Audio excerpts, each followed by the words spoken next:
200e épisode du podcast Parole d'Histoire et pour le fêter avec moi, j'ai le grand plaisir de recevoir quatre collègues, historiens, historiennes, amateurs, amatrices d'histoire antique.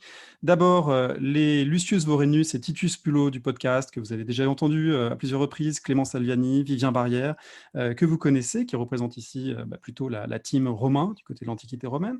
Nous sommes également avec la plus grande fan d'Alexandre le Grand de tout l'Internet francophone, j'ai nommé Juliette Roy. Bonjour. Bonjour. Et puis, last but not least, Sophie Larivy-Glaudel, qui est docteure en histoire grecque, qui a prénommé ses chats Perséphone et Iphigénie, donc qui a elle aussi, évidemment, de forts arguments à faire entendre.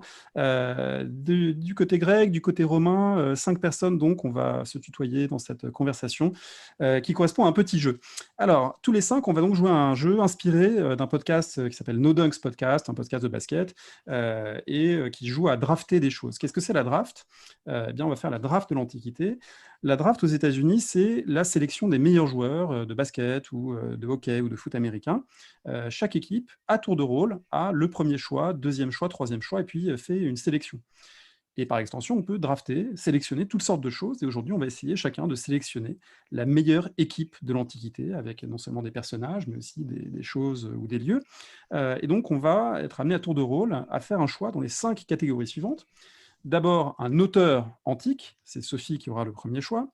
Ensuite, un site ou un monument antique. Ensuite, excusez-moi, dans l'ordre, ce sera un chef de l'Antiquité, chef politique ou militaire, c'est Juliette qui choisira en premier.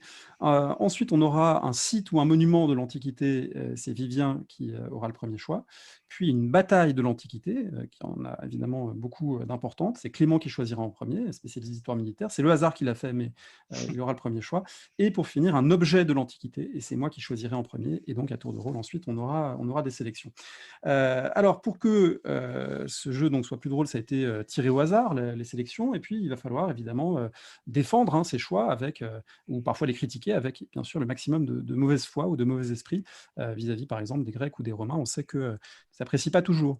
On précise qu'on peut donc puiser dans l'Antiquité grecque, dans l'Antiquité romaine, et bien sûr, au-delà, on précise aussi qu'un même personnage ne peut être choisi qu'une seule fois, donc auteur ou chef, il faudra que ce soit l'un ou l'autre, et puis qu'on mettra en ligne les 5 équipes finales, et puis que c'est évidemment les internautes qui auront leur mot à dire pour défendre telle ou telle équipe, et puis aussi pour nous dire ce qu'on a oublié, pourquoi c'est un scandale de ne pas avoir choisi telle ou telle chose qui était évidemment beaucoup plus importante. Donc on attend bien sûr vos réactions, vos commentaires en ligne, sur Twitter, @parole10, sur le site internet parolehistoire.fr. On précise enfin qu'il n'y a strictement rien à gagner, à part de la gloire, du cléos, on pourrait dire, ce qui cadre tout à fait avec le thème du jour. Alors, est-ce que tout le monde... La majesté sur le monde, tout simplement. Absolument. Est-ce que tout le monde est prêt ? Est-ce que, Clément, vous êtes confiant dans votre sélection, présélection ? Oh oui, les sacrifices propitiatoires ont été faits, les dieux ont été remerciés à l'avance, on a passé des contrats, donc c'est bon. C'est qu'une affaire déjà faite. Je pense qu'on peut y aller. Alors, on va donc commencer par sélectionner à tour de rôle un auteur de l'Antiquité. Un auteur de l'Antiquité, et le premier choix, Sophie Larivy-Glaudel, est pour vous. Quel auteur est-ce que vous choisissez avec ce premier choix ? Lourde responsabilité pour commencer. Alors, pour commencer, je vais vous emmener loin dans le temps et dans l'espace auquel on est habitué quand on fait l'histoire ancienne, puisque je vous emmène à la fin du 3e millénaire pour découvrir le premier poète de l'humanité dont on connaît le nom. Et ce premier poète, c'est une poétesse et c'est Enredwana. Magnifique choix, il faut nous en dire un petit peu plus parce que tout le monde est frappé par ce choix très, très audacieux. Sur Twitter, on aurait dit « t'es qui ?» Mais bon, voilà. Alors, dites-nous un petit peu de qui il s'agit. Ce n'est pas n'importe qui, puisque c'est donc la première poétesse de l'humanité, en tout cas pour le monde méditerranéen élargi. C'est une princesse, c'est la fille de Sargon d'Akkad. C'est aussi une prêtresse, et c'est dans le cadre de son activité de prêtresse donc elle a écrit des hymnes, notamment pour le dieu dont elle était la prêtresse, pour le dieu Nana. Et je l'ai choisi justement parce qu'il faut mettre fin à ce mythe historiographique qui voudrait faire du premier poète Homère. Eh bien non, là, le premier poète est une femme, et c'est une femme qui nous vient d'Orient et qui s'appelle Enredwana. Et vous comprenez dans ma présentation tous les arguments qu'il y a derrière mon choix, qui j'espère va vous convaincre. Et puis si vous n'êtes pas convaincu, je vous envoie la mâche-tout et ça se passera mal pour vous. Alors, on voit bien que ça va être difficile ensuite de choisir Homère, justement, de le justifier, puisque là, cette sélection a été très, très habile. Clément, du coup, comment vous Ouais. rebondissez? Vous avez le deuxième choix dans cette catégorie de Et puis l'auteur. de toute façon, on est obligé d'avoir des personnages qui existent, c'est ça, non? Oh là là là. Alors Homère, déjà c'est qui? Est-ce qu'il a existé? Est-ce qu'on serait pas un petit peu sur une pente Franck Ferrand là, Vivien? N'allons pas trop vite. Euh, Et si Homère avait été une femme, ça a été une théorie développée par un auteur à la fin du 19e siècle qui n'a pas fait florès sur le coup, mais qui pourrait nous intéresser. Alors, je pense que ça méritera une émission à part entière sur la question homérique. On pourra la rouvrir. Pour l'instant, j'ai demandé à Clément son deuxième choix pour un auteur de l'Antiquité. Moi, je suis resté extrêmement classique, puisque en bon spécialiste d'histoire militaire, j'aime les gens qui allient la pratique à la théorie. Et et je n'ai pas pris Jules César pour laisser à Vivien cet honneur. Alors, je n'ai pas pris Jules César. J'ai pris quelqu'un qui a allié la pratique et la théorie à sa façon. Il s'appelle Polybe.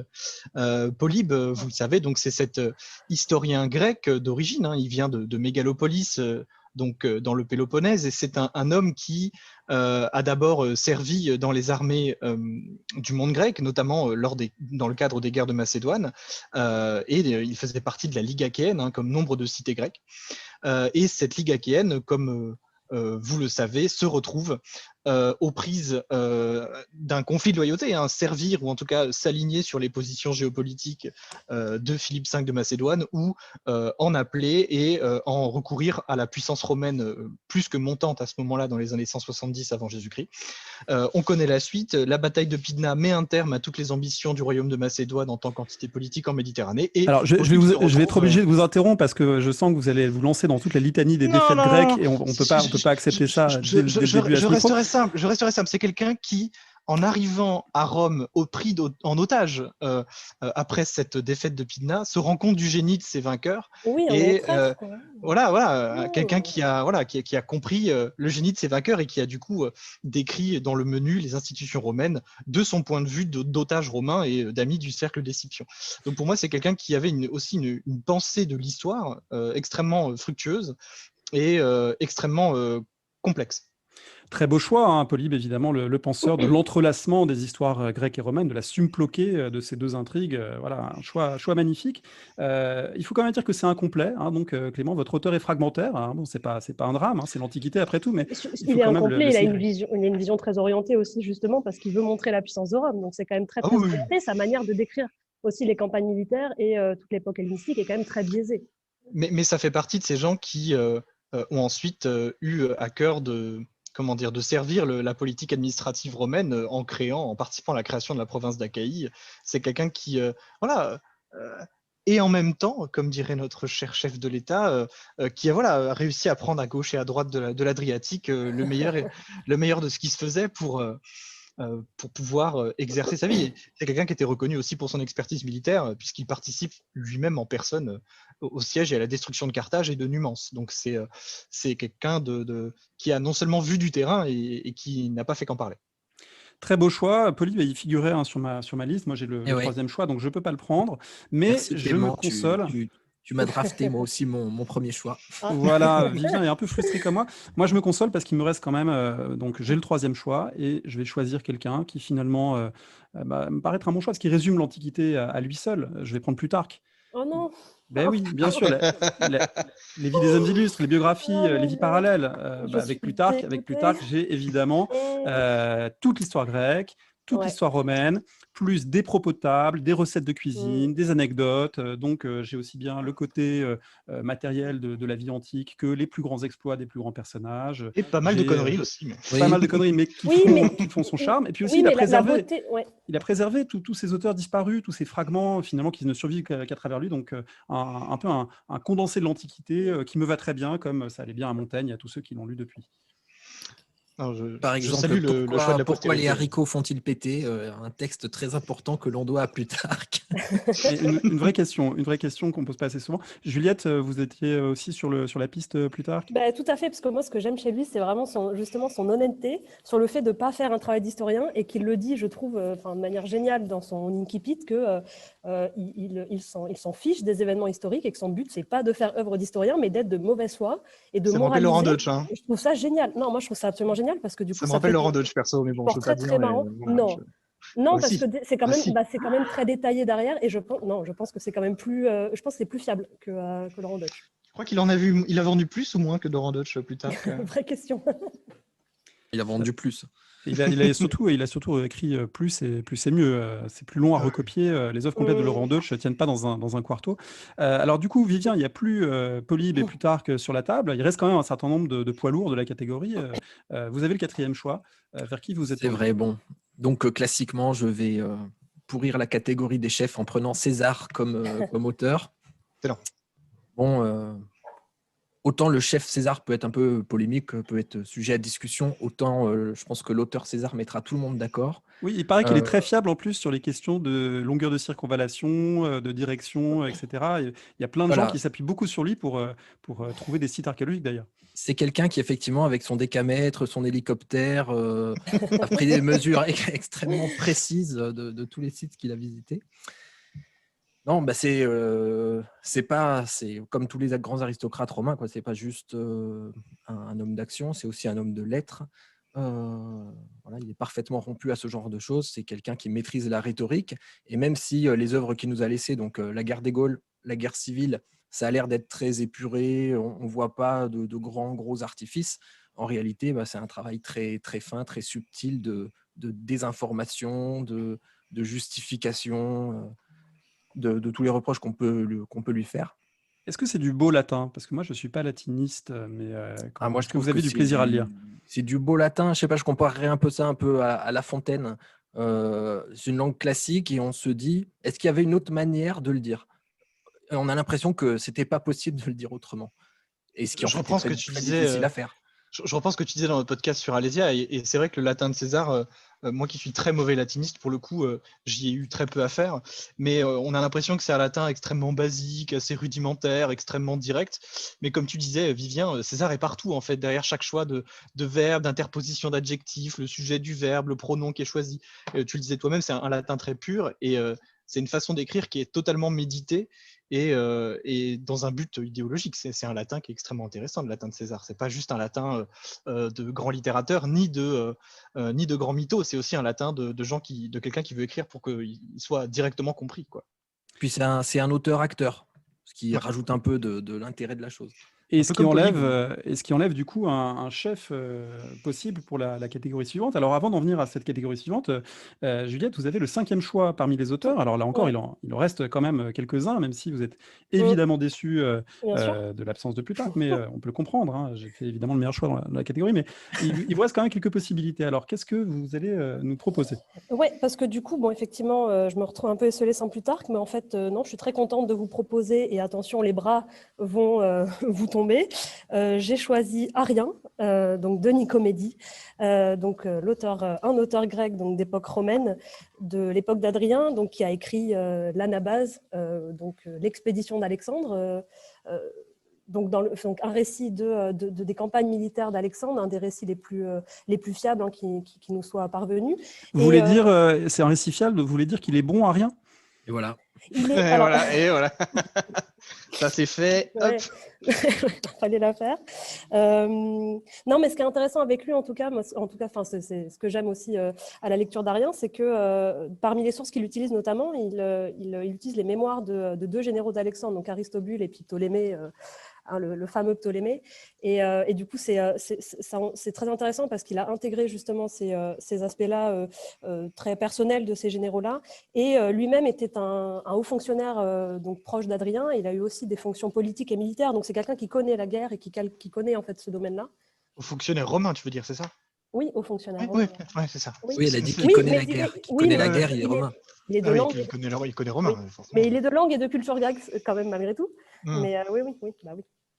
Un beau choix aussi, même si c'est évidemment un auteur un peu moins connu du grand public que Plutarque ou César. Alors on a quand même laissé de côté, et je pense qu'on nous le reprochera, un certain nombre de figures relativement importantes, pour ne pas dire centrales. Bon, on aurait pu penser à Aristote, à Platon, à Virgile, à Cicéron. Il y en a quelques-uns, mais Suétone, Suétone, Hérodote, Tacite. tout à fait. Mais évidemment, ce sont des choix qui vont prendre tout leur sens avec les catégories suivantes, puisque ça va composer, ça va panacher comme ça. Alors, le hasard a voulu, Juliette, que vous soyez aussi en piste pour le choix suivant, puisqu'on commence avec la deuxième catégorie, le chef. Alors, chef, ça peut vouloir dire chef politique, chef militaire. Il peut y avoir différents sens à ce terme. On pourra en discuter. La logique voudrait que vous choisissiez Alexandre. Vous avez comme fond d'écran virtuel la mosaïque d'Issos, Alexandre. Alors voilà, est-ce que vous allez surprendre tout le monde en allant dans le zig quand on attend le zag? Qu'est-ce qui va se passer? Voilà, exactement. Non, mais je n'ai pas envie de faire plaisir à Clément. Donc non, je n'ai pas pris Alexandre. Pourquoi? Parce qu'en fait, j'ai préféré prendre son père. Donc je choisis Philippe II de Macédoine. Pourquoi? Parce que serait le fils sans le père? Et aussi parce que vous avez dit, du coup, pas seulement un chef militaire, et c'est le cas de Philippe de Macédoine, qui est aussi bien donc un chef politique, un leader militaire. C'est quelqu'un qui a marqué l'Antiquité et notamment la glorieuse époque hellénistique, puisque c'est lui qui, avec sa révolution militaire notamment, qui a forgé l'outil politique qui va permettre à Alexandre sa conquête et qui a permis de faire de la Macédoine donc une puissance hégémonique. Voilà, moi c'était surtout pour sa révolution militaire, pour toute sa politique extérieure et puis pour cette idée donc du roi de Macédoine comme chef de guerre, acclamé par ses armées que va reprendre Alexandre, et puis bien sûr pour ce projet donc de libérer les cités d'Asie mineure, et projet qui sera donc poursuivi par son fils. Voilà, moi c'est surtout que serait Alexandre sans son père, qui a fait quand même pour moi beaucoup et qui a marqué l'Antiquité. Très beau choix qui fait regretter de ne pas disposer d'une biographie antique de Philippe. On en sait finalement trop peu sur lui, mais c'est un très beau choix. N'oublions pas qu'il a eu aussi 7 épouses. Ça fait partie du charme trouble du personnage qu'il a fini assassiné dans des... Il était borgne. Et qu'il avait une jambe cassée, et que d'ailleurs, quand on a retrouvé sa tombe en 1976, il me semble, en fouillant le Larnax, la boîte de ses cendres, on retrouve des fragments, des traces archéologiques de ses blessures sur son squelette, sur les restes de son squelette, a priori. Bon, très beau choix. Je regrette un peu parce que j'avais le secret espoir qui soit encore là en 5e position, mais évidemment, c'est le jeu. Et du coup, Vivien, vous ne pouvez plus prendre César, c'est déjà fait. Donc, du coup, il va falloir sortir de votre zone de confort, comme on dit, pour la deuxième sélection dans la catégorie du chef. Alors, je vais vous surprendre. Je vais prendre le premier impérator, le prototype, Scipion l'Africain. Scipion l'Africain, il est top parce qu'il est jeune quand il arrive aux plus hautes responsabilités. Quand il est consul, il doit avoir 30 ans. C'est quelqu'un qui a traversé la Deuxième Guerre punique. Bon, son père est consul, il a des responsabilités au tout début de la Deuxième Guerre punique. Scipion, le futur Africain, il participe à la bataille de Cannes. Il fait partie des rescapés, alors que c'est une boucherie. Et il va gagner très rapidement des responsabilités, devenir le pater familias d'une des plus grandes familles patriciennes de Rome, la famille des Cornelis Scipiones. Donc il fait ses armes en Espagne, et puis il fait partie de ces Romains qui vont réussir à inverser la tendance et remporter des victoires contre Hannibal, qui avait pourtant remporté tant de victoires. Donc il remporte des victoires à Baïkula, il organise en Espagne, il organise un débarquement chez les Puniques, et puis la grande bataille de Zama, c'est l'inverse de la bataille de Cannes. Cette fois, c'est Hannibal qui est en supériorité numérique, et c'est Scipion l'Africain qui a bien retenu les leçons, qui lui inflige un grand revers. Donc beau personnage, jeune, brillant, c'est quelqu'un qui fait une carrière fulgurante. À 35 ans, il est arrivé tellement haut qu'il n'y a plus rien à faire derrière. Il y a quand même tous les autres qui vont vouloir limiter, du coup, se partager tout ce qui reste de la Méditerranée par la suite. Mais effectivement, un personnage d'une grande importance. Alors Clément, ça vous inspire? Vous avez le troisième choix dans cette catégorie. C'est évidemment un grand chef de guerre romain qui n'est plus là, mais il y en a bien d'autres qui sont possibles. Ah oui, moi j'avais justement pressenti que quelqu'un prendrait Scipion l'Africain, et je m'étais donc aménagé, je l'avais même pas mis dans mes 5 choix possibles, dans mes éventualités, et à la place j'ai pris un autre général quasi contemporain de Scipion. C'est presque un de ses coreligionnaires et un de ses frères d'armes, Titus Quinctius Flamininus, qui est vraiment de la génération juste après. C'est quelqu'un qui naît vers 229 et qui meurt vers 174 avant Jésus-Christ. Et c'est lui le premier général, disons, à mettre un pied durablement, à permettre à Rome de mettre durablement les pieds dans les affaires des Grecs. Les Romains ont été à la fois pris en tenaille par le royaume de Macédoine et Carthage pendant la Deuxième Guerre punique, entre 215 et 205, puisque Hannibal avait réussi à soulever, à enjoindre Philippe V de s'armer contre Rome. Et après la trêve, la guerre reprend finalement après la bataille de Zama, quelques années après. Et c'est Titus Quinctius Flamininus, lui aussi très jeune consul, à 29 ans il me semble, ou 30 ans lui aussi, qui mène l'expédition romaine en territoire grec et qui met à terre les armées de Philippe lors de la bataille de Cynocéphale, qui est très connue là aussi. Et c'est le premier général romain à frapper une monnaie d'or à son effigie sur le modèle des grandes stataires finalement des cités grecques et des royaumes grecs. C'est quelqu'un qui est le premier général romain à proclamer la liberté des cités grecques. C'est le premier général romain finalement à organiser ce qu'on pourrait appeler les bourgeons de la puissance unipolaire romaine en Méditerranée, en faisant de Rome cet acteur incontournable des relations géopolitiques entre les différents acteurs de la Méditerranée orientale et hellénistique. C'est quelqu'un qui est extrêmement intéressant aussi, puisqu'il fait se confronter pour une des premières fois la légion manipulaire romaine à la phalange macédonienne, la phalange Saris-Sophore, la phalange de Saris. Et c'est au cours de cette bataille de Cynocéphale donc le premier choc a lieu. Et c'est quelqu'un donc d'assez intéressant de ce point de vue-là. Bon, voilà un exemple de la supériorité romaine sur le monde grec et du début Oui, de mais enfin, l'impérialisme sur le oui. monde grec, mais qui est évidemment très, très important. On parlait de Plutarque tout à l'heure. Plutarque raconte que quand Flamininus a proclamé la liberté des Grecs, eh bien, les Grecs rassemblés à l'isthme de Corinthe ont crié tellement fort pour le féliciter que des corbeaux qui, dans ce moment, volaient par hasard au-dessus de l'Assemblée tombèrent dans le stade. Voilà, c'est l'enthousiasme déchaîné par Flamininus. Ça fait partie de ces petites anecdotes que Plutarque aime bien raconter. Alors, on a donc un macédonien, deux romains. Est-ce que Sophie, vous allez redorer le blason de la Grèce classique ou est-ce que vous allez partir dans une autre direction pour le quatrième choix pour un chef?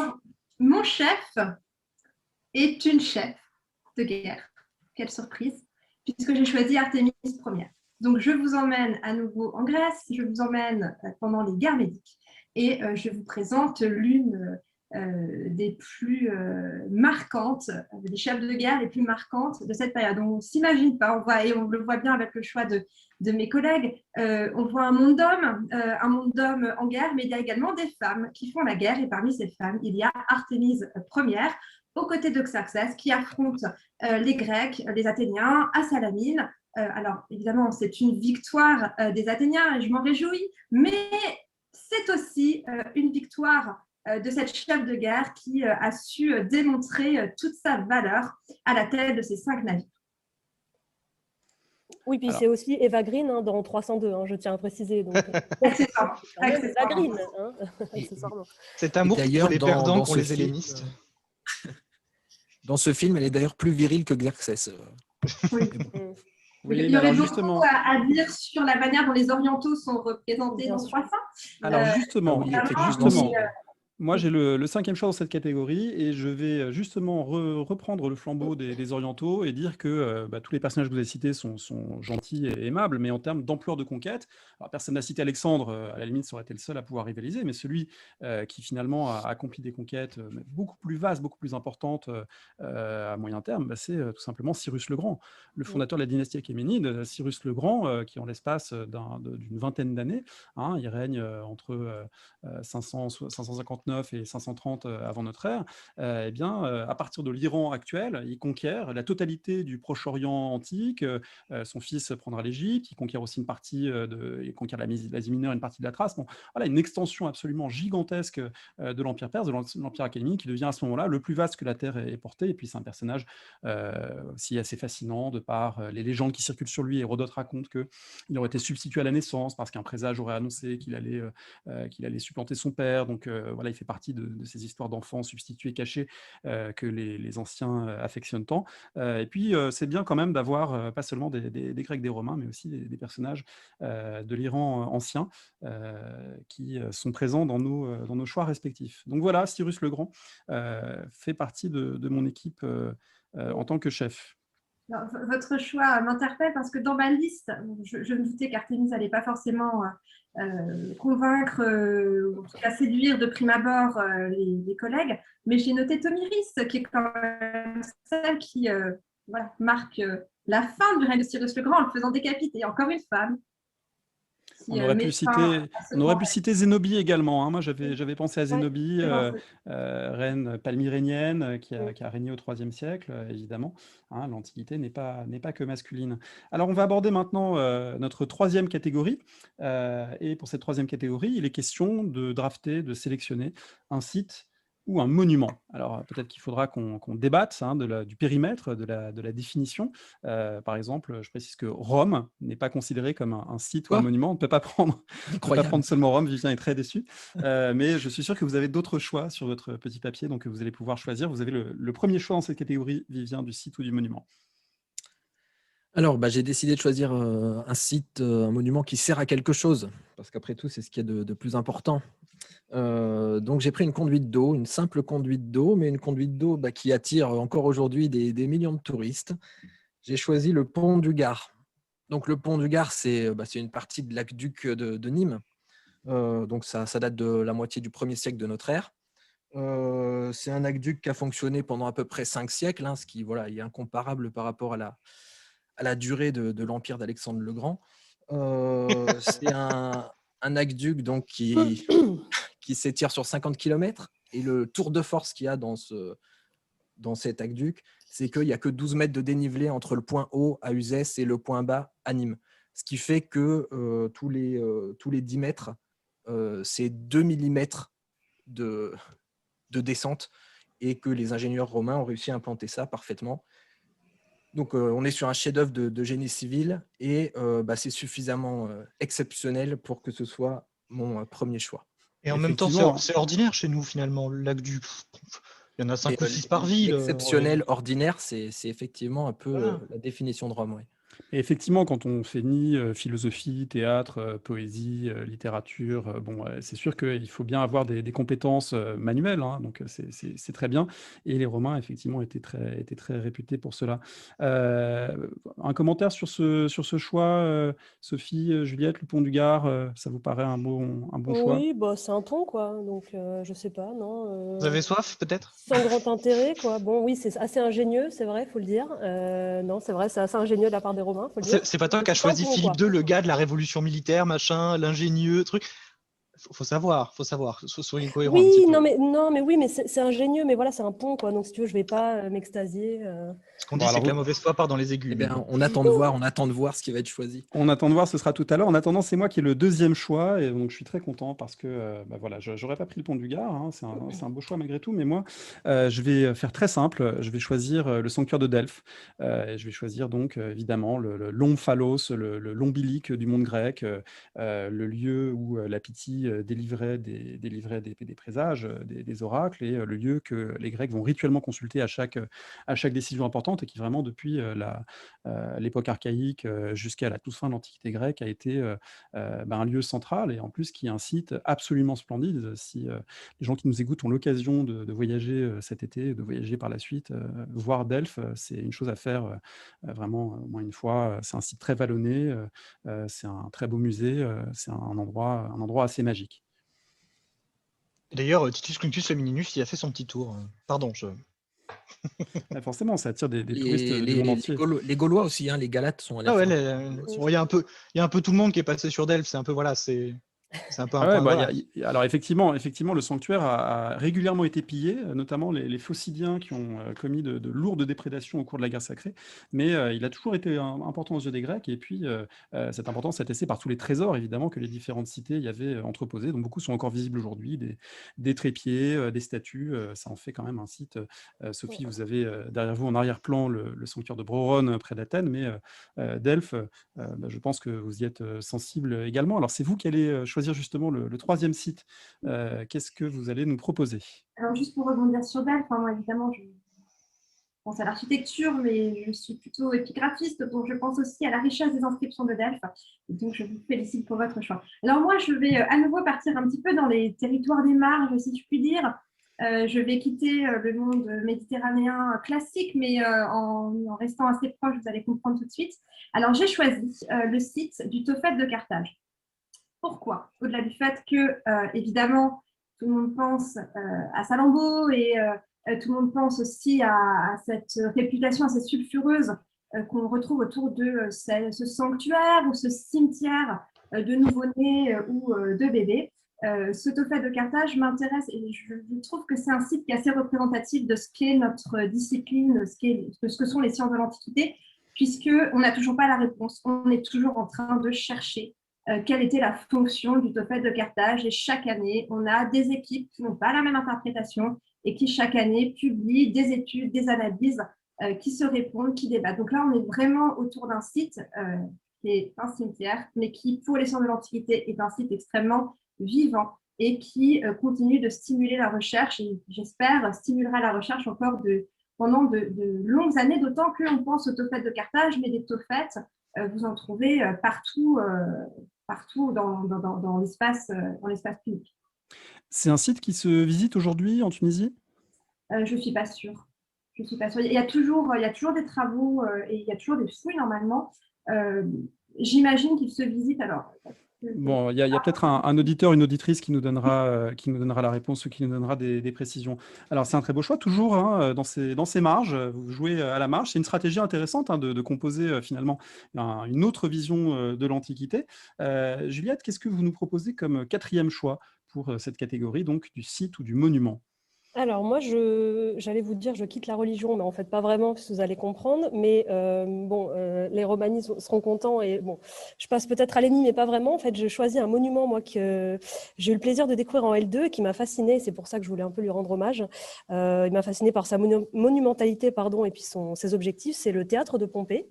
Un monument que je trouve très représentatif de la culture, j'ai envie de dire gréco-romaine par le côté théâtre, mais c'est aussi en fait l'ingéniosité de Pompée, moi qui m'a fasciné avec ce monument, puisque ce vaste complexe monumental comprend donc le premier théâtre construit de façon durable à Rome, et puis aussi un sanctuaire dédié à Vénus Victrix, donc tout en haut des gradins, et puis un quadriportique avec une curie, donc un lieu de réunion du Sénat au-delà de la Seine. Et ce que j'ai trouvé génial, c'est que Pompée en fait a vraiment défié le Sénat en construisant ce théâtre en dur, puisqu'il y avait une loi qui interdisait justement ces constructions de théâtre. Et pour contourner cette loi, il a donc mis ce temple, notamment Vénus Victrix, pour en fait dire que les gradins, c'est l'escalier qui mène au temple. Donc voilà, ça m'a toujours fasciné. Et puis je trouve que ça avait l'air d'être un magnifique ensemble architectural d'après les reconstitutions, puisqu'actuellement on a très peu on n'a même pas de vestiges. C'est juste ce qui est intéressant, c'est que les immeubles du quartier ont conservé en fait la forme en hémicycle de ce bâtiment. Voilà pour mon choix, donc le théâtre de Pompée. Pélegrand. Clément, vous êtes forcément sensible à un choix qui est dans l'espace romain. Du coup, ça vous enlève aussi une possibilité, mais il en reste beaucoup. C'est vous qui choisissez en dernier dans cette catégorie. Je suis étonné que personne n'ait pris Rome ou le Forum romain ou Paestum ou le Tabularium ou les marchés de Trajan, j'en sais rien. Mais moi, j'ai aussi pris le parti de Vivien de jouer sur la carte de l'exceptionnel normal, puisque un aqueduc comme le pont du Gard, on en trouve tout le tour du ventre en Gaule, tout le tour du ventre en Italie. C'est des choses que les Romains font comme ça, en claquant du pied par terre. Ils ont le temps, puisqu'en fait, leur empire dure plus que 15-20 ans, contrairement à celui d'Alexandre le Grand. Et du coup, c'est tout à fait exact, effectivement. Voilà, ils ont le temps, hein, ils ont le temps de le construire, de le voir fonctionner, même de le refaire 2-3 fois. Voilà. Ils ont le temps de le faire de fils en petit-fils, c'est une tradition, quoi. C'est un peu comme ça. Et du coup, moi, je me suis aussi orienté géographiquement sur une marge à laquelle on ne pense pas toujours. C'est pas vraiment une marge pour l'Antiquité, mais c'en est une dans nos esprits français, peut-être. Une cité d'Afrique du Nord, Tamougadi ou Timgad. Donc, un site archéologique, mais absolument fantastique, à voir depuis le sol, depuis les airs. Et en fait, ça paraît fou. C'est une Pompéi d'Afrique du Nord, hein, c'est un de ses surnoms. Une ville quasiment intégralement conservée dans ses élévations, dans son plan. Tous les édifices publics sont conservés, une dizaine d'édifices thermaux, petits, grands, des édifices de l'évergétisme impérial, de la notabilité locale qui offre des édifices de spectacle. Bref, l'archétype finalement de ce qu'est une colonie romaine, un simulacre de la Grande Rome, à l'échelle finalement d'une petite bourgade de province quasi insignifiante à l'échelle de l'Empire, mais qui est permise, hein, cette débauche presque architecturale de techniques, de cette importation de modèles architecturaux originaux qui ne sont pas africains d'origine, hein, Afrique du Nord en tout cas, et qui se retrouvent là en plein désert aujourd'hui, laissés en place par les vicissitudes du temps, puisque les villes médiévales ne se situaient pas dans le même coin. Et donc voilà, une banale bourgade qui finalement est un site archéologique d'une splendeur rare à voir à toutes les heures de la journée et à toutes les saisons de l'année. Alors, très, très beau choix aussi, original. On remarquera qu'on a là aussi laissé de côté le Parthénon, Pompéi, le phare d'Alexandrie, les pyramides. Donc, je pense qu'il y a des gens qui ne manqueront pas de nous dire que, eh bien, il y avait des choix plus évidents, mais évidemment, c'est tout le jeu de composer une équipe personnelle. Alors, je vais peut-être récapituler un petit peu où on en est pour l'instant. Donc, Sophie, dans votre équipe, vous avez pour l'instant Eredouana comme auteur, Artemisia comme chef de guerre, et puis également le Tophet de Carthage comme site. Pour Clément, on a Polybe, Flamininus, et puis donc Timgad. Juliette a choisi Arien, Philippe II de Macédoine, ainsi que le théâtre de Pompée à Rome. Pour ma part, j'ai Plutarque, Cyrus le Grand, pardon, et le Sanctuaire de Delphes.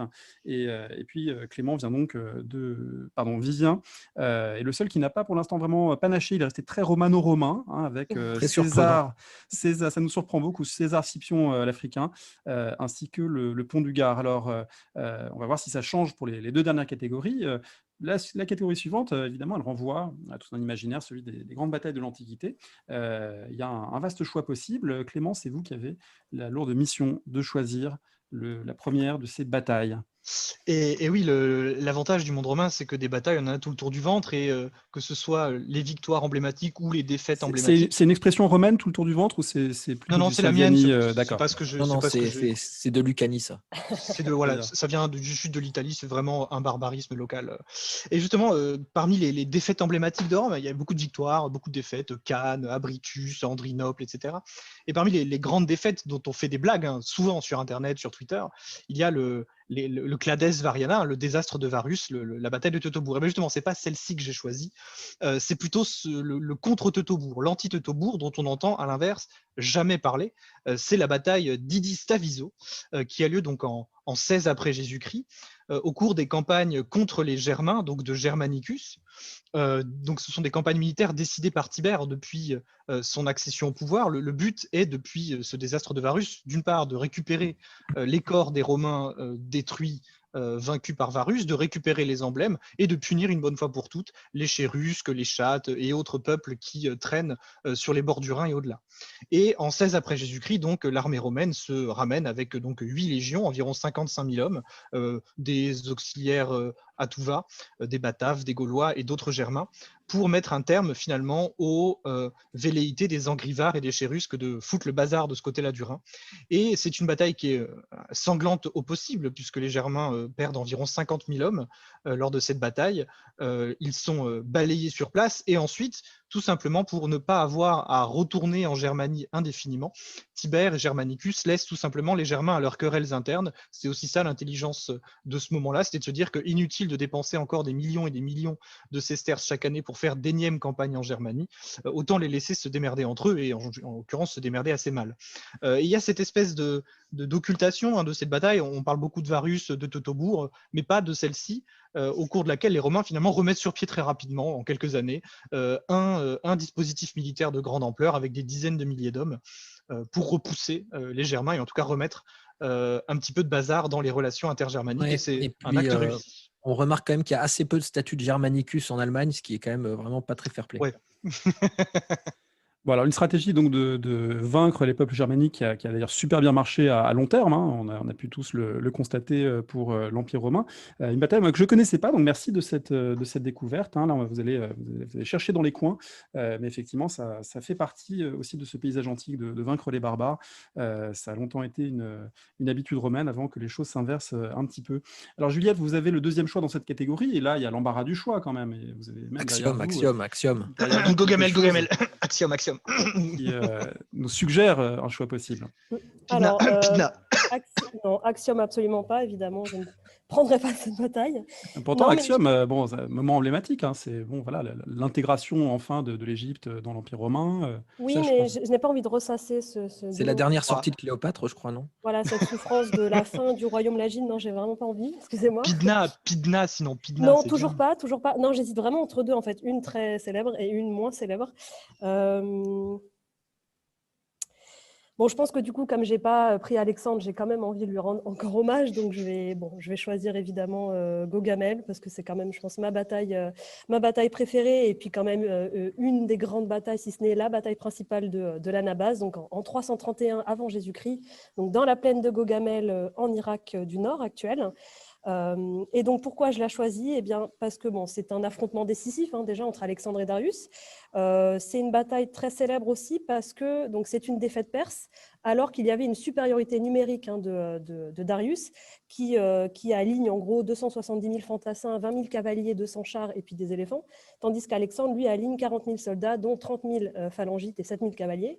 Et donc, ce que je trouve génial avec cette bataille, c'est le changement de stratégie d'Alexandre qui, habituellement, en fait, depuis donc Issos et puis la bataille du Granic, utilise la tactique du marteau et de l'enclume.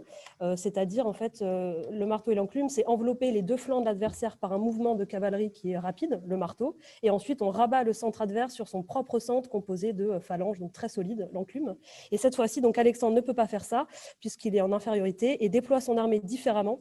Notamment, en fait, il utilise un placement en échelon qui lui permet d'occuper le terrain et puis de prendre à revers les flancs adverses. Et puis au centre, bien sûr, du dispositif, les phalanges avec sur les côtés donc les cavaliers, les compagnons, hein, ces cavaliers donc proches de lui. Et voilà, une belle victoire d'Alexandre. Hein, et puis surtout une très belle représentation dans le film d'Oliver Stone. Hein, vraiment C'est une des batailles de l'Antiquité les mieux filmées, hein, avec oui, elle est très bien faite. Honnêtement, elle est cette très vue bien faite. à hauteur d'aigle dans le Ouais. film d'Oliver Stone. Ça fait Oui, bon, partie alors des ça, séquences ouais. vraiment plutôt très réussies. Vivien. Ouais. Ce qu'on n'en fait pas trop quand même sur cette histoire d'Alexandre le Grand, parce qu'il existe des généraux qui sont capables d'encercler l'ennemi quand ils sont en infériorité numérique. Hannibal, par exemple, ou Scipion l'Africain sont des bons exemples. Ah oui, non, je Ouais. suis complètement d'accord. Mais À la décharge de Juliette, Hannibal et Scipion connaissent Alexandre, ils ont lu, ils savent ce qu'il a fait. Voilà. oui, puis surtout ce qui était intéressant aussi à Gogamel, c'est les préliminaires, entre guillemets, c'est que beaucoup de ces généraux vous préféraient justement qu'il attaque la nuit en se disant bah, ça sera plus simple plutôt que la journée à Gogamel. Et Alexandre, voilà, je ne sais plus ce qu'il a dit exactement, mais a dit non, je ne peux pas voler ma victoire et avoir une victoire de pillard ou de bandit le soir. Et donc a décidé d'y aller d'une manière différente d'habitude. C'est ça que moi je trouve, que je trouve très intéressant. J'ai une autre petite question. Est-ce qu'on sait où est localisée la bataille de Gogamel? Ben non, actuellement, alors Voilà. on sait à peu près que c'est, actuellement, c'est l'Irak et c'est à une centaine de kilomètres donc d'Arbel, mais c'est vrai que c'est dur de localiser la plaine de Gaugamel. Ouais. Ah oui, c'est un peu comme pour Alésia finalement. Ça fait partie de Oui, ces grands mystères de la complètement. science historique. Vivien. Ouais. C'est ça. Quand il y a des centaines de milliers de combattants, on ne trouve pas les traces. C'est incroyable. Alors, c'est très, très Vivien, dur. on a compris que vous faisiez un peu de mauvais esprit en vous moquant d'Alexandre le Grand, qui Pas malgré du tout tout. a accompli certains exploits restés renommés dans l'Antiquité et Mhm. au-delà. Quel serait votre choix donc pour une bataille emblématique dans votre équipe sélection de l'Antiquité? Non, mais j'ai un grand respect pour Alexandre le Grand, pour sa coupe de cheveux d'ailleurs, et puis pour le modèle qu'il a été pour Auguste, par exemple. Et pour beaucoup de généraux romains, oui, c'est ce qu'on Oui, a oui, dit. Oui, pour plein Tout à d'autres. fait. Alors la bataille, je ne vais pas prendre une bataille romaine, je vais prendre la bataille des Thermopyles. Alors la bataille des Thermopyles, vous me direz, c'est évidemment une victoire romaine, effectivement, de Glabrio Ouais, en 191 dans le cadre des guerres contre contre Antiochos III.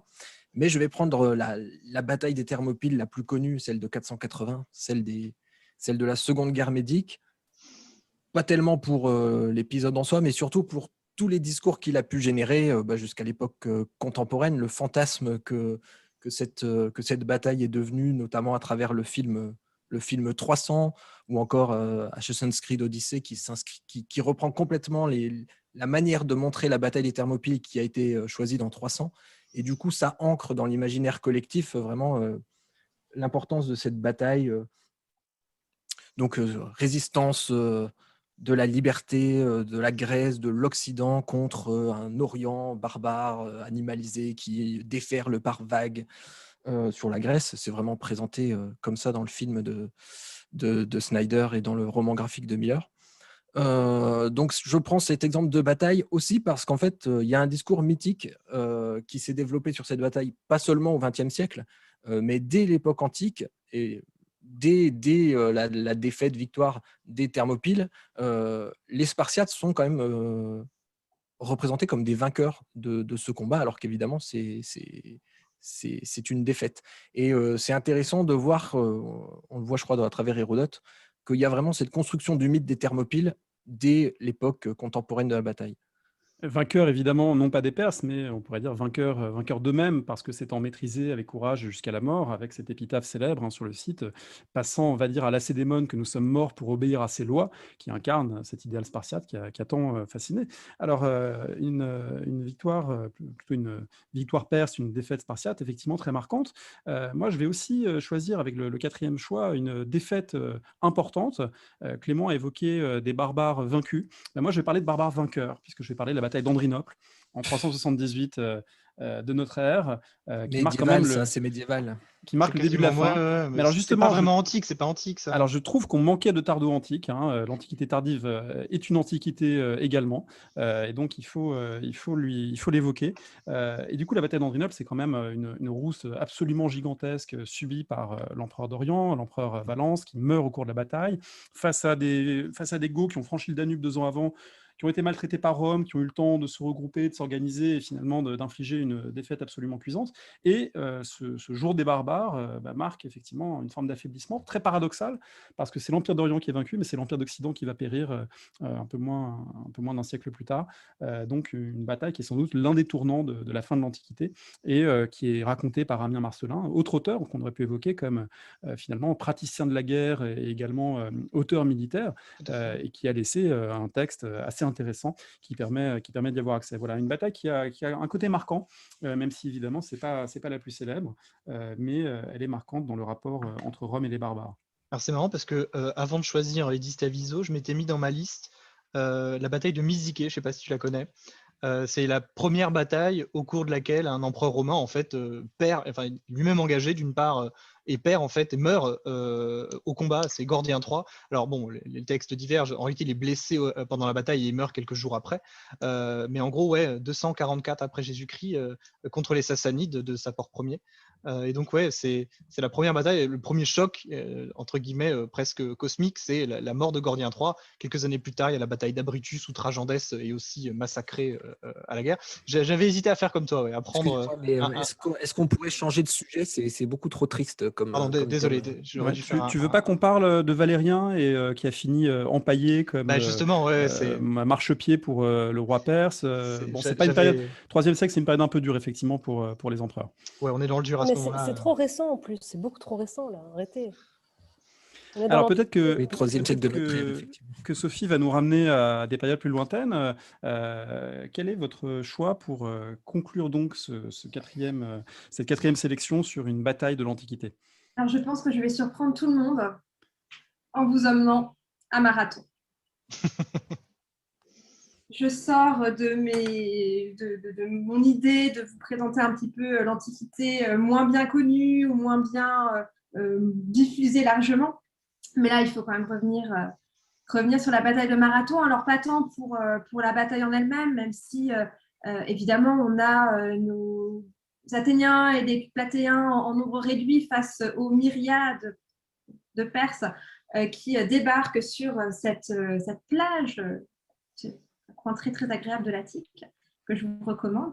Pas forcément pour débarquer avec tous les immortels, mais un coin vraiment très, très agréable. Alors, la bataille de Marathon m'intéresse pas tant pour son déroulement, hein, voilà, que pour sa célébration et ce qu'elle est devenue ensuite dans le discours des Athéniens et ensuite plus largement dans le discours des historiens contemporains sur le monde grec. Donc, la célébration de la bataille de Marathon par les Athéniens on parle de Delphes avec le trésor des Athéniens. C'était ça, c'est pour ça que j'ai choisi cette bataille emblématique, et puis c'est celle à laquelle tout le monde pense évidemment, mais on y pense tellement que la preuve, personne n'y a pensé. C'est évidemment un choix magnifique, hein, puisque on a affaire en plus à l'un des récits de batailles antiques les plus frappants chez Hérodote, qui explique que les Athéniens furent les premiers à ne pas être effrayés par l'habillement des barbares, à les charger au pas de course, et puis avec cette disproportion des pertes, les 192 marathonomaques enterrés sous le tumulus de Marathon contre 6400 Perses, ce qui n'est pas forcément tout à fait plausible, mais qui a contribué évidemment à la glorification de la bataille par les Athéniens. Bon, Marathon, ça a une forme d'évidence, Clément, quand on fait de l'histoire grecque, de l'histoire militaire, vous ne pouvez pas reprocher ce choix. Non, le Marathon, pour moi, c'est un excellent choix, d'autant plus qu'on a retrouvé effectivement le tumulus de Marathon, donc les tombés au combat, ceux qui sont effectivement morts lors de la bataille. C'est aussi une des premières confrontations, on va dire, inopinées entre le monde grec et le monde perse, en tout cas sur le monde grec continental et pas sur le monde grec ionien où les Perses ont déjà quand même mis les pieds depuis plusieurs décennies. Et c'est l'ouverture de ce cercle, de ce cycle des guerres médiques à proprement parler qui marque traditionnellement le début de l'époque classique. C'est par ça quasiment qu'on commence l'enseignement de l'époque classique avec les réformes de Clisthène et Marathon, les Thermopyles, le Platée, et voilà. C'est en général un peu comme ça, et Salamine, et c'est un peu comme ça qu'on l'enseigne. Donc c'est vraiment un des moments qui parfois peut être un peu trop mis en épingle, puisque on va y disserter longuement sur la phalange hoplitique, son rôle, alors qu'il y a des centaines d'autres illustrations du combat hoplitique dans le monde grec avant, après, et voilà. Mais c'est une bataille emblématique pour autant. J'ajouterais que mes secondes seraient tout à fait d'accord avec Sophie, puisqu'on l'a fait et ils ont beaucoup aimé. Ils ont trouvé ça génial, tout ce qu'on a fait autour de Marathon et d'anecdotes. Donc, tu as, je pense, le soutien de mes 30 secondes. Marathon marche effectivement toujours bien. Ah, ça marche bien, Marathon. Ouais, d'autant plus qu'on peut toujours raconter évidemment l'histoire apocryphe du coureur mort d'épuisement ou d'insolation ou de déshydratation ou d'invention par Hérodote, au choix, qui a toujours son petit effet puisque ça permet aussi de relier à l'épreuve olympique moderne. Alors ça va nous amener donc à la dernière des catégories, la catégorie de l'objet antique. Alors c'est moi qui vais choisir en premier, je suis un peu embarrassé à vrai dire parce que mon premier choix, je ne sais pas si vous allez l'accepter vraiment. J'avais dit au départ un objet qu'on peut manipuler. Sans doute pas. Un objet un peu plus gros. Parce que du coup, on a dit que les statues, etc., ça ne marche pas parce que c'est lourd. Ouais, mais bon, alors vous allez me dire, je vais vous le dire tout de suite, il s'agit de la pierre de Rosette. Je trouve que c'est un objet antique. C'était mon premier choix aussi. Un objet antique important. On ne peut pas tout à fait le prendre avec soi, le porter dans sa poche, mais comme trace matérielle qui a permis évidemment le déchiffrement des hiéroglyphes, qui témoigne bien sûr du règne de Ptolémée II, Ptolémée III, je crois. C'est Ptolémée V. Ptolémée V, voilà. Alors, il y a une copie effectivement du décret de Canopes de Ptolémée III, mais Rosette, c'est vraiment Ptolémée V, 196. Ouais. Voilà, qui est au British Museum et qui donc écrit à la fois en grec, en égyptien démotique et en hiéroglyphique, qui indique aussi ce rapport à l'écrit des sociétés anciennes. Alors, est-ce que vous l'acceptez malgré tout ou est-ce qu'on est oui. à la limite? Alors, Juliette vote pour. Est-ce qu'on accepte Oui, vas-y. Est-ce qu'on accepte du coup les res gestae alors? Parce que ça aussi, c'est une grosse inscription. Il n'y a pas de raison. On va changer la catégorie. On va faire objet / épigraphie. Ouais. Donc, comme ça, tout le monde, je pense, sera satisfait. La pierre de Rosette, voilà comme premier choix. Je suis très content. Je demanderai au British Museum l'autorisation de mettre ça dans ma liste. Et je laisse la parole à Sophie qui va pouvoir choisir en deuxième. Alors, je crois que c'est Clément qui a parlé d'exceptionnellement normal pour le monde romain, mais je vais vous parler d'exceptionnellement normal pour le monde grec. Et justement, vous avez compris que mon objectif dans la sélection de mon équipe, au-delà du fait de convaincre le public et de convaincre mes collègues, c'est aussi de démontrer que l'Antiquité sort un petit peu des représentations qu'on peut s'en faire, notamment on l'avait avec Marathon et nos élèves, notamment à travers le cursus scolaire. Alors, l'objet dont je vais vous parler, c'est pas moi, je le trouve très beau, mais c'est très personnel. C'est pas le bel objet, c'est pas un objet précieux. En apparence, mais c'est un objet extrêmement précieux parce qu'il est et parce qu'il représente. Je vous emmène au musée du Pirée pour découvrir la vitrine des objets consacrés, découverts, et donc consacrés aussi, dans le sanctuaire d'Artémis Mounique. Et parmi ces petits objets, vous avez une figurine en terre cuite qui doit faire 5-6 cm, et c'est une figurine de bébé. Une des rares représentations de bébé dans ses langes avec son petit chapeau pointu. Donc, je pense qu'André pourra montrer les images extrêmement émouvantes parce qu'on voit ce petit bébé qui a été consacré, dont la figurine a été consacrée à Artémis, peut-être pour le protéger à l'aube de sa vie, peut-être consacré par une maman qui espérait avoir un bébé, mais ce qui est très, ou un couple qui espérait avoir un enfant, ce qui est très émouvant dans cette petite figurine, c'est que donc il est emmailloté. Et quand on le retourne, on se rend compte, on découvre la manière dont on emmaillotait les bébés, en tout cas à Athènes, époque classique. Et ce petit bébé est très rigolo et j'aime beaucoup le montrer aux gens. Je montre la face, le recto et puis ensuite je le retourne puisque là, le lange est adapté pour pouvoir changer facilement le bébé qui en fait a les fesses à l'air. Et vous avez cet adorable bébé, cette petite figurine qui nous montre le quotidien que d'aucuns qualifieraient de plus cru possible, mais c'est le quotidien de ces petits Athéniens, de ces bébés Athéniens. On se représente souvent l'Antiquité comme un monde d'hommes. On l'a vu avec, je suis désolée, les sélections que vous avez faites des auteurs, des chefs, et c'est normal. Mais l'Antiquité n'est pas qu'un monde d'hommes, c'est aussi un monde de femmes. Et n'oublions pas que l'Antiquité n'est pas qu'un monde d'adultes, c'est aussi un monde d'enfants. Ça va bien avec le Tophet de Carthage, en plus, c'est parfait. Ouais, Exactement. ça se répond Vous pas mal. avez compris aussi qu'il y avait dans ces marges, pas uniquement Alors, évidemment, quand je dis marges, c'est les marges par rapport à ces représentations classiques scolaires qu'on a de l'Antiquité. Les marges géographiques ne sont pas des marges. Évidemment, la civilisation mésopotamienne, pour Redouana, ou phénicienne, carthaginoise, punique, elle est extraordinairement brillante. Mais je voulais aussi vous parler des marges sociales. Alors, les femmes, et puis évidemment, ces enfants qu'on oublie en fait un petit peu trop souvent, mais dont les cris devaient résonner dans le sanctuaire de Brorone. Et voilà. Et si vous allez au musée du Pirée, eh bien, imaginez-vous dans le sanctuaire et puis entendez les cris des bébés, les rires des enfants qui accompagnaient leurs parents pour rendre hommage aux dieux et aux déesses du monde grec ancien. Bon, c'est très belle. C'est là où on a le moins de sources finalement. C'est là où c'est le plus dur d'identifier des faits de prime abord. Très belle défense et illustration de cette sélection. Ce qui me fait penser aussi qu'on aurait pu, comme chef, choisir Spartacus, après tout, pour aussi penser au monde servile et à la masse des esclaves qui rarement ont réussi à se révolter. Alors, cet objet antique, Juliette, lequel avez-vous choisi pour la troisième sélection? Ouais, j'ai choisi un objet très banal et du quotidien, mais qui est un témoignage très important des civilisations grecques, gréco-romaines, enfin des civilisations antiques de manière générale. Donc, une pièce de monnaie classique, et bon, pas n'importe quelle pièce de monnaie. Je pense que vous l'avez compris, moi, mon but, c'est de gagner en forçant. Et donc, j'ai choisi un tétradrachme en argent d'Alexandre, qui est conservé en Belgique, au musée de la Banque nationale. Alors, ce tétradrachme en argent, donc, au recto, on a un portrait d'Alexandre en Héraclès, coiffé donc de la Léontée, la coiffe, enfin la peau du lion de Némée que Héraclès a tué. Et pourquoi Héraclès? C'est intéressant parce qu'en fait, il est vénéré en Macédoine comme l'ancêtre de la dynastie d'Alexandre, donc l'ancêtre divin. Et au verso donc, de ce tétradrachme, on a une représentation de Zeus Aétophoros, donc porteur d'aigle, qui est assis sur son trône, donc avec un aigle dans une main et puis un sceptre dans l'autre. Et derrière le dos de Zeus, donc, il est écrit verticalement Alexandre, donc, pour rappeler que c'est une de ses pièces. Et ce que je trouve génial, c'est qu'il y a un lien entre le recto et le verso, évidemment, puisque donc, Héraclès est le fils de Zeus, mais c'est aussi un moyen de rappeler la légende donc selon laquelle Alexandre serait un fils de Zeus, légende qui provient de la visite d'Alexandre donc à l'oracle donc dans l'oasis d'Amon, de l'oasis de Siwa, qui allait voir l'oracle d'Amon, du dieu Amon.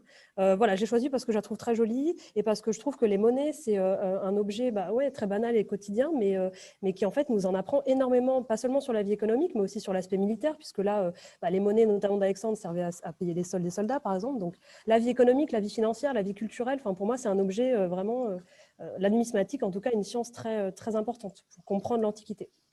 Est-ce qu'on sait ce qu'on pouvait se payer avec un tétradrachme en argent du IVe siècle? Alors moi, absolument pas. Un poisson. Vous pouvez payer ses impôts à Rome. Ça, c'est plus tard. Vous Bien pouvez sûr. effectivement faire ça. Sophie, en termes de pouvoir d'achat?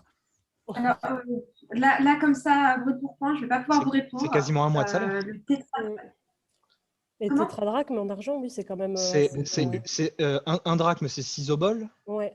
Oui. Et donc, du coup, une obole, c'est le salaire journalier d'un ouvrier. Une obole, c'est le salaire journalier, c'est une semaine de travail. 6 x 4, 24, ça fait à peu près un mois de rémunération pour un ouvrier. Donc c'est quand même pas mal. Donc, on a de quoi acheter pas mal de linge pour bébé avec le tétradrachme. Alors, Clément, qu'est-ce que vous avez l'avant-dernier choix de cette draft de l'Antiquité. C'est Vivien qui clora le jeu. Qu'est-ce que vous allez nous proposer comme objet antique? On sait que vous aimez creuser le sol, trouver Ah des ouais, objets. Est-ce que c'est ça ma fait passion. partie? Eh oui, comme beaucoup de gens, est-ce que ça fait partie des objets que vous avez exhumés ou du genre d'objet que vous avez exhumé? Alors, ah merde, j'ai pas pensé à ça, c'est con. Il est encore temps. Il est encore temps? Il est encore temps. Il est plus temps de couper les interjections, mais en revanche, il est encore temps de Non, allez, changer. je vais pas le prendre, c'est pas grave. J'aurais pu prendre un truc que j'ai déjà trouvé, et qui est, voilà, mais à la place, j'ai pris ce que j'ai en fond d'image là sur le Zoom pour que vous ayez un petit peu une idée de ce que c'est. C'est une découverte un peu fortuite qui a été faite à Rome en 2005, il me semble, de mémoire, et qui a lieu donc près de l'Arc de Constantin, au niveau de l'entrée du Forum républicain, sous les anciennes substructions d'une terrasse néronienne, donc de l'ancienne Domus Aurea, régulièrement rebâtie et réutilisée au cours du 2e, du 3e siècle après Jésus-Christ. Et au début du 4e siècle, des gens sont venus creuser une fosse dans cette terrasse et sont venus y enterrer un ensemble de sceptres, de lances d'apparat, de portes insignes et de grandes sphères en verre coloré, verre précieux. Et en fait, il s'agit, selon l'interprétation des fouilleurs et l'interprétation qu'on est généralement retenue, en tout cas dans le parcours d'exposition qui est fait de ces objets au Palazzo Massimo alle Terme, c'est que ce sont en fait les insignes impériaux de l'empereur romain Maxence qui ont été cachés, dissimulés, déposés dans une fosse dans le cas où Maxence ne reviendrait pas de sa bataille contre Constantin arrivant près de Rome. Et Maxence, comme on le sait, perd la bataille du pont de Milvius et Constantin se retrouve donc seul maître à Rome, ou en tout cas maître de Rome. Et ces insignes impériaux vont être oubliés, laissés finalement enterrés là pendant à peu près 1700 ans, pardon, les archéologues ne le redécouvrant donc qu'au début du 21e siècle. Et c'est vraiment un ensemble extrêmement trivial, un peu finalement comme les langes de bébé, mais trivialement proche du pouvoir, là où on a d'habitude que des représentations extrêmement stéréotypées sur les arcs de triomphe, sur les monnaies, sur les grandes frises, sur les grands reliefs, sur la grande peinture ou les mosaïques de ces insignes et de ces gestes du pouvoir. Là, on a concrètement des regalia, hein, vraiment des insignes du pouvoir impérial, ou en tout cas du pouvoir souverain à Rome, à l'aube du 4e siècle. Avec Alors, juste pour être sûr, 4e siècle, on est déjà au Moyen-Âge quand même ou pas? Non, pas encore. Après Constantin, on va dire. Voilà. D'accord. Alors, Vivien, c'est à vous qui revient de clore ce jeu d'aujourd'hui, et puis on récapitulera évidemment les différentes sélections. Quel objet est-ce que vous nous proposez avec ce 5e choix dans cette catégorie? Alors, j'avais pensé à une monnaie, mais du coup, je peux changer si on considère que la catégorie monnaie est déjà prise. Désolée. Je change. Alors, du coup, je prends une balle de fronde. Alors, j'aurais pu prendre une balle de fronde avec écrit Titus Labienus, puisqu'on en a une belle à Alésia. Mais je vais plutôt penser aux balles de fronde qu'on a trouvées lors du siège de Pérouse, au nord de l'Italie, dans ces combats qui ont opposé le très jeune Octavien à la famille de Marc-Antoine. C'est des belles balles de fronde qu'on a trouvées, donc on a trouvé plusieurs. C'est une arme qui est extrêmement dévastatrice, hein. C'est des plombs donc, qui s'abattent sur l'ennemi, qui causent énormément de dégâts, qui créent autant de dégâts que les archers, hein, par exemple. Et alors, ce qui est particulier avec un certain nombre de ces balles de fronde, c'est qu'elles portent des insultes exactement de la même manière que ce qu'on peut avoir sur certaines bombes ou certains obus, sur lesquels on écrit des messages qui sont destinés à celui qui va se les recevoir. Et donc, on en a trouvé pour les deux camps. Donc, il y en a avec écrit Peto Octavianiculum, hein, c'est je cherche à atteindre le cul d'Octavien. Et on en a trouvé de l'autre côté avec des insanités envers Fulvie ou envers Lucius Antonius, le frère d'Antoine, qui cherchait à peu près les mêmes parties du corps. Donc voilà. C'est génial parce que c'est vraiment des insultes finalement Je te trouve intemporelles, extrêmement quoi. poli et dans l'évitement du contenu de ces balles de fronde, parce qu'elles sont vraiment c'est trash. dans ton cul Octave, dans ta chatte Fulvie. C'est vraiment dans ta C'est chatte Fulvie, absolument quoi. génial parce que Voilà, c'est des insultes qu'on pourrait dire maintenant. Enfin, c'est formidable. Ah, c'est tout à fait, oui. Intemporel. C'est une tribune du PSG, quoi. C'est une tribune de match Paris-Marseille.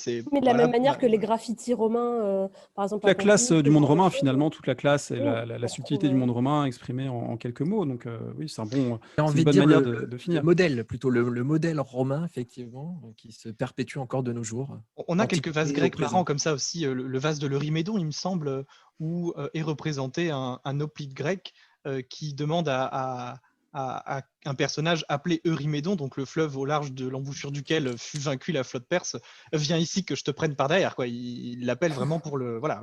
Je suis Eurymédon, je me tiens courbé, mais ça fait quand même l'objet de pas mal de discussions parce que l'interprétation n'est pas totalement assurée. C'est Mais ça. on pourra mettre aussi cette image finalement sur le site pour conclure cette discussion sur des choses un peu équivoques. Alors, je vais récapituler les équipes parce que finalement, on a maintenant clôturé notre sélection. On va pouvoir avoir une vue d'ensemble.